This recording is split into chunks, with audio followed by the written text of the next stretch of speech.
Glunch, the Bestower.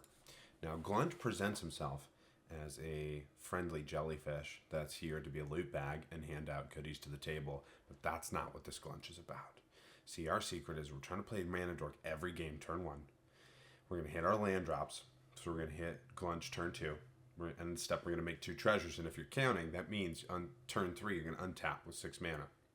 Now, the deck is loaded full of 2 mana interactions, so that Glunch mana can be used to interact with your opponents if you absolutely have to, if they're going to mess with you, but really, you know, we're trying to play a bunch of big creatures. Now, we've got a couple of instant speed tricks like Court of Calling on top of our interactions, so we can flash some stuff in, but really, it's a Monarch deck. You know, Glunch is a 0/5 flyer, so really, really good blocker.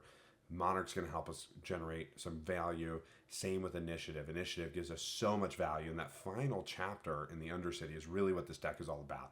Just getting stuff into play for free with cards like Emergent Woodworm. Now, the Worm is incredible. Makes your creatures bigger, gets free stuff off of the top, and fail cases, it finds a land, you know. Really the best card in the deck, my favorite card, is Kodama, the East Tree. It just says whenever something enters, put something else into play from your hand of an equal or lesser mana value. You know, so again, fail case, you get to play a land.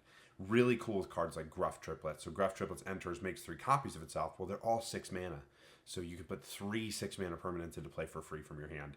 Also very cool with Torsten. Torsten draws a whole grip of cards off the top of your library, but you can stack the triggers so that something you drew with Torsten gets put into play with his ability. Now, it's a big stompy deck. What are we putting into play? Galta and Mavrin. We get the biggest, stompiest creature in all of Selesnya Magic. Now, I can't think of anything better.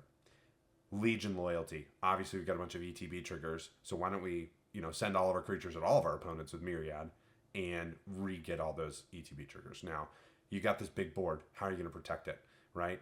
Well, my thinking was all the board wipes, usually sorceries. So you play this Arcana of Valor's Reach, shut off all the sorceries.